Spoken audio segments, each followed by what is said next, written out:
Satnam, Jai Ma, Jai Gurudev. Okay. Trying to record this in the last little bits of sunlight in this day because tomorrow is the Virgo new moon, and it is so powerful to do this practice in the energy of the new moon. I don't think the Virgo thing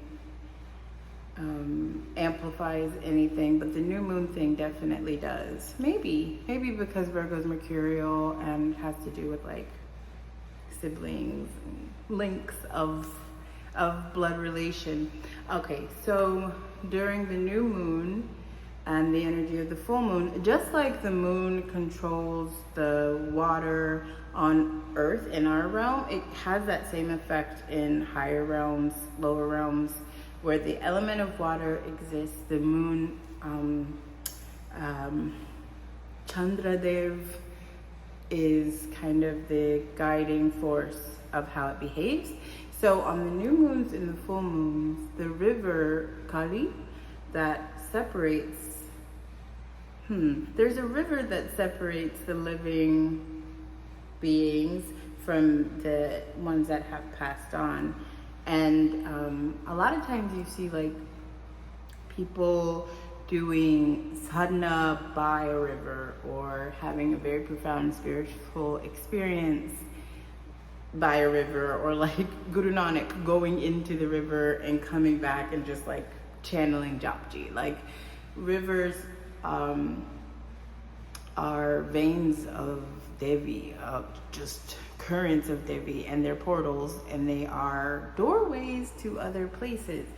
So a lot of times they are seen as a boundary. I think the Egyptians crossed a river when they passed on, and definitely when you are working in different layers of the subtle realms, the places where our ancestors are collected is over the boundary of a river, and that river is called Kali, and like Kalima. And because Kal, like Kal and Kali, it all means time. It's the river of time, and it's like the linear flow state of time is because time is connected with water. I'm not going to go too much into this because I can just keep going. I'm going to get to the point. Your ancestors are on the other side of this river, right? And on the full moons and the new moons, the river recedes, and their connection to you gets really loud. You might be hearing the whispers of your ancestors, however that communication comes through. And sometimes the communication from the ancestors can be wonderful and eye-opening and gift-giving and blessing and protective and just lovely. And sometimes the call from your ancestors is not. It can be throwing you into repetitive patterns and cycles of behavior, addiction, ways of thinking, different vows that have been taken place within your bloodlines, hold, and all sorts of trauma that's not yours kind of holds in the epigenetics of your avatar that created the links and chains that made the DNA. It all has, all the things in the material world have spiritual aspects, have unseen aspects in other dimensions. And it's literally like the clan of your bloodlines on the other side of the river Kali, who are connected to you and are very invested in your time here. Okay, so some of your unwanted patterns of behavior, just looking at my notes, I was channeling about this earlier with some angelic energy, and they were just talking about the spiritual liberation that becomes a lot easier when you engage in these processes of ancestral clearing.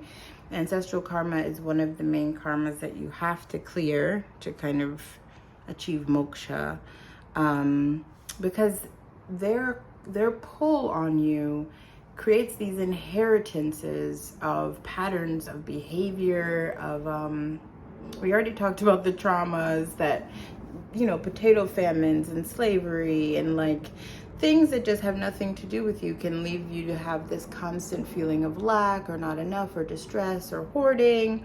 You know, sometimes there's just a heaviness about you that you can't figure out where it comes from, you know, or blockages, things that appear like bad luck or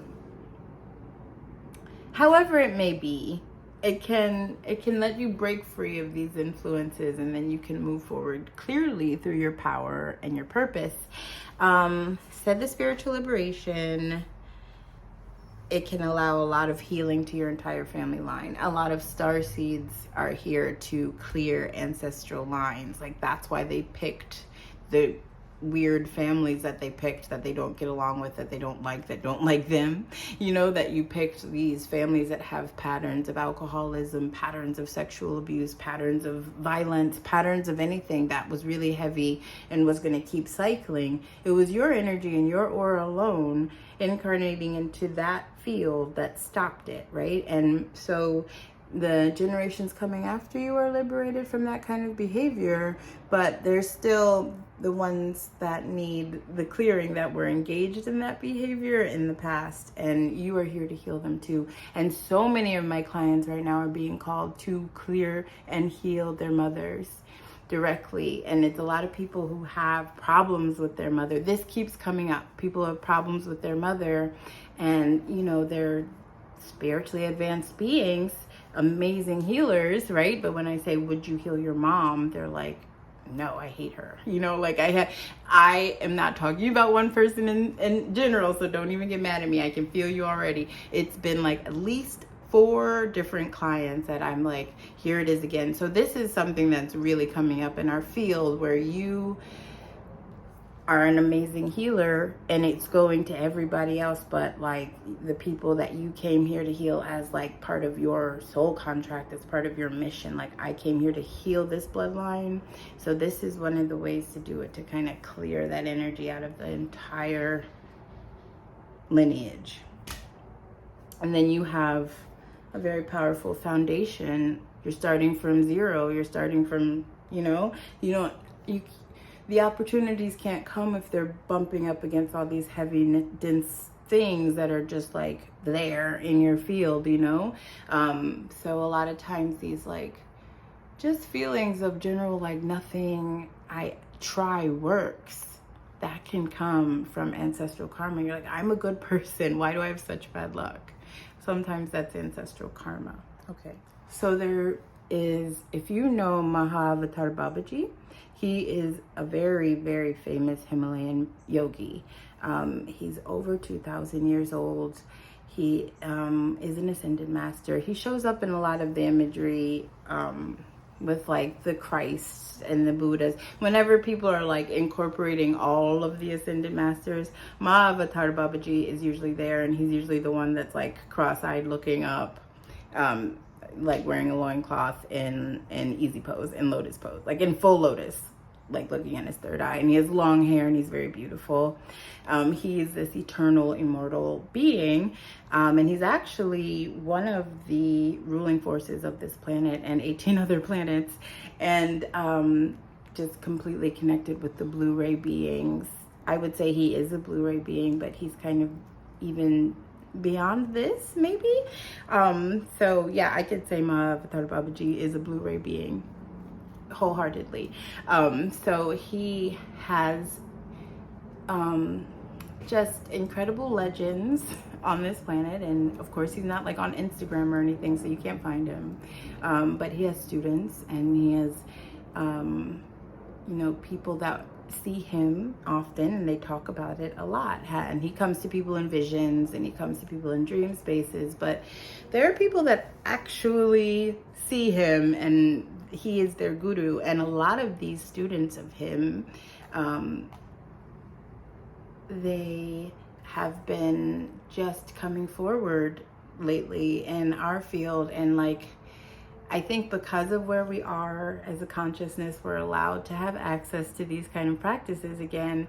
And I wanted to share them with you, and I have met so much resistance in trying to get this practice to you. I recorded it a week ago, and it just was a no. And I even tried to talk about it on Instagram today, and it was like the app kept glitching. My kid would come down and just interrupt me in the middle of the video. Weird stuff, you know, that made me like, I had to consult my mom and some of my friends who are amazing psychics, and like my tarot cards myself, and being like, am I supposed to teach this? Am I allowed to teach this? And no, doggy. No. See, again, there's just so much resistance to people receiving this, and I think that it is because of the impact that it can make. I hope that it uploads. I hope everything goes fine. I know it will, because it's just time. It's time for people to just have a better, easier time at their missions. Like, this is one of those things that's just like, oh, that was on me? Like, I didn't even know how heavy that weight was, because I've always been carrying it, and it's gradually been growing with me. And when it's gone is only when I realize that it was there. Okay, so the technology of the blue flame is necessary. You have to work with a nadi, which is it's a channel of energy. It's a channel of prana that's in your cosmic body. And if you study acupuncture, acupressure, you know any of the reflexology points, the esoteric ones, there are these spots along the arm. So one is called the Assembly of Ancestors, and you can activate these different points and start to get more in contact with your ancestors. And that's because there's a whole channel of energy that comes from the back of your arc line and runs down to your Sun and Mercury fingers, where it kind of exits out. That's connected to your ancestral lineage in this body. So we're going to work with these channels, okay? And we're going to do it while we're visualizing the blue flame. The royal blue flame is from the Blu-ray beings. It is a technology. You might think that it's just trivial and feels nice to do these visualizations of different colors in different spots, but colors are wavelength, they are frequencies, and they are like the vehicle of angelics.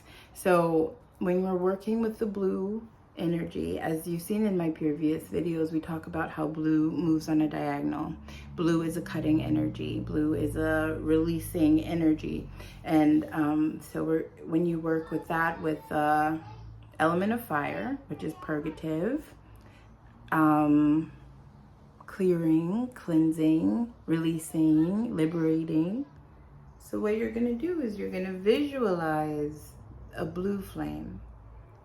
Any blue flame. I like to visualize a blue campfire with Mahavatar Babaji sitting on the other side of the campfire. So I can also like send him all of my love and gratitude for even allowing this technology into my life, right? And just respect, you know, and thank you, vibes of thank you.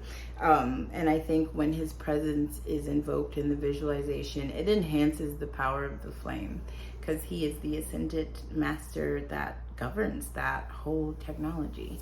So my visualization is like a campfire. Usually it's on like the bank of a river with Mahavatar Babaji on the other side. And it's like this deep royal blue flame that's coming up from the wood. And sometimes it turns like a really light crystal, and sometimes it goes like a really deep indigo.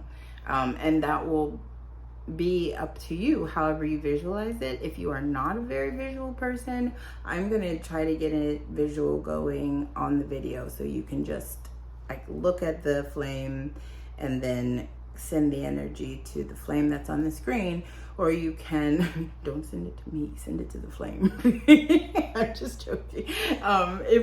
Or you can look at the flame until you can kind of get it, and then close your eyes and try to re-visualize what you just saw, right? Okay, so I'm going to back up a bit. Okay, I'm gonna back up. So here's the channel of energy. It starts behind the ear, and it goes down the arm, and then it exits here. So you're going to kind of like a scooped hand, rub it down the nadi, out of the fingers, and then you're going to into the blue flame in your mind or on the screen. Okay, and we're going to do this 54 times on each side of your body. So that's going to be a total of 108 times.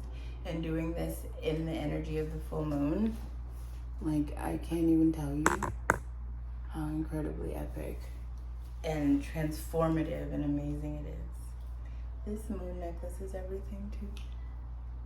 Okay, so I'm going to play the Mahavatar Babaji Gayatri mantra, and we're going to begin.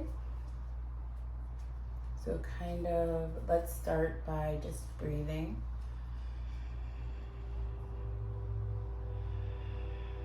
Close your eyes, breathe in and out. Bring a feeling of deep gratitude to your heart, just projecting out to all of the sages and saints and masters and yogis who have paved the way and held these kind of technologies on this planet under protection from all kinds of depleting forces that would love to destroy and hide them. Hold such gratitude to Mahavatar Babaji and all of the saints and sages and yogis that have been holding these practices down and are releasing them now back to us in this Aquarian age, just bringing that energy into the room. If you know what Mahavatar Babaji looks like, seeing him in kind of a blue field or however he shows up to you, if he already is connected to you and you work with him, then call his energy in now. From the heart space with a feeling of deep gratitude. And now visualize the blue flame.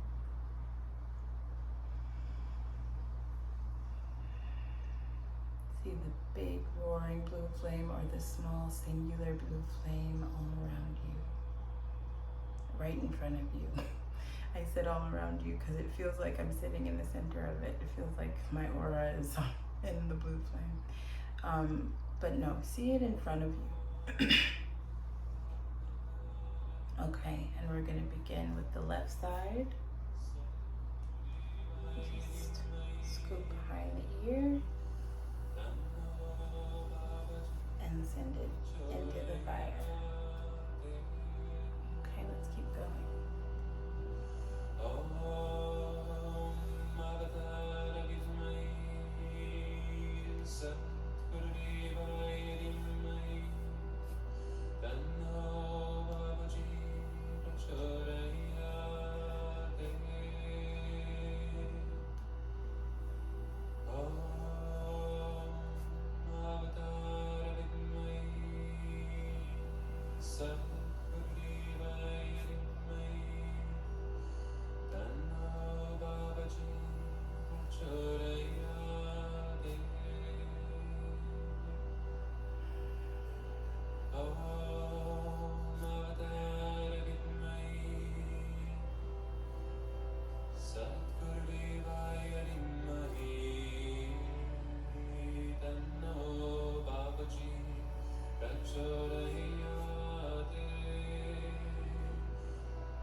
Feel that heat? This fire is very real, and you should aid the visualization. When you see the energy leaving your finger, entering the fire, see the fire crackle and accept it. Like really see the contact of the energy going into the fire. Okay, we're gonna continue on the right side. I am sweating. Okay, here we go.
54. Hold your meditation if you've reached 54. Go into a meditation in this energy field, still seeing the flame in front of you, still feeling the presence of Mahavatar Babaji, and just give deep thanks. Give deep thanks for allowing you to be here, for allowing you to have this kind of liberation. Just beam out thanks right now.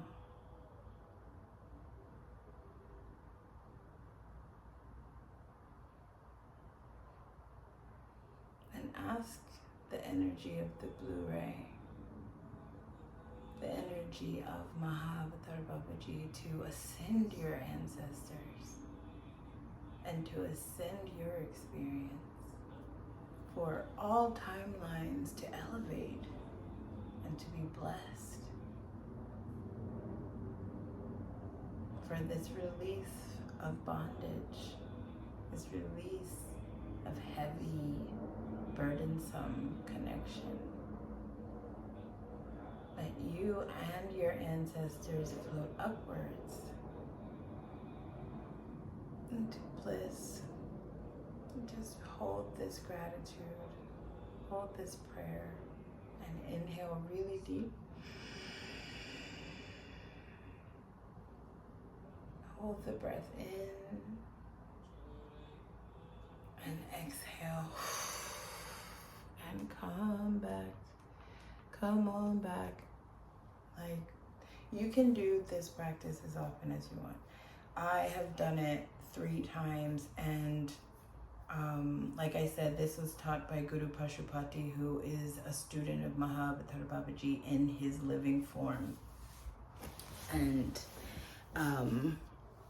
when I tried it, the first time I tried it, I was just like blown away. How do I share it? How do I share it? How do I get other people to feel this? Because even this time, even when I was doing it this time, I start seeing like people in historical dresses and like, you know, George Washington looking type people. And if you were in a African American avatar like mine, there's all sorts of karma that's stacked up against you. There's all sorts of karma. You have the karma of slave keepers inside of you. I'm 33% Irish. The rest of me is Native American and West African. And it's just like all of those lineages together have beautiful elements, and they also have like really heavy elements.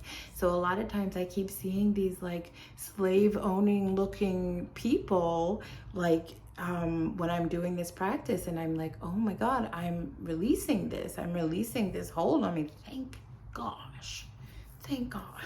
That I'm doing it in like so much gratitude, for the lessons, for, my existence, this avatar. So to have this experience, I'm doing it with so much gratitude, but it is surprising to me what I see. A lot of animal lives I start seeing being released, and mostly it's been like these kind of colonial looking, like period piece looking like people. And I just feel how like spaced out and big my aura gets. I can see it and I can feel it. So I know it's just, I've released so much and created a void. And like, if you're doing any type of alchemy or manifestation practice, before you call in things, you have to create the void. The secret of the void, the secret of the vacuum is there is no vacuum, because it always fills, right? So you make this big empty space, and then all of a sudden all of these wonderful opportunities start dropping in. They were waiting. You were calling in the manifestations, you were calling in the visualizations, but they didn't have the vacuum. And now this practice gives them the vacuum. So just like, this is a jewel. I understand why there's so much resistance in the just general universal energy about me sharing this. And I understand it. I get it, because it's literally a jewel. So deep thanks to you. Deep thanks to Mahavatar Babaji. Deep thanks to the Blu-ray beings and the Blu-ray itself. The frequency itself is a living consciousness. Keep using the blue flame for everything. Deep thanks to Guru Pashupati for sharing these kind of practices and just letting us have the experience of liberty. So happy full moon, new moon in Virgo, excuse me. You can do this practice on the full moon. You can, and we're going into eclipse season, so you want to be as free and clear and open as you can be. Do this as many times as you feel called to. If you feel like you got to rewind the video and do it again, keep doing it again. Who knows how much ancestral karma is in your avatar? Who knows? So it's all going to be resonant. If you're like, I'm good, like I need to go ground and eat something, I'm so spaced out, listen. If you're like, I need to do that again and again and again, listen, you know, and just take advantage of doing this in the new moon energy, in the full moon energy. I cannot emphasize that enough. Okay, I love you so much, Satnam.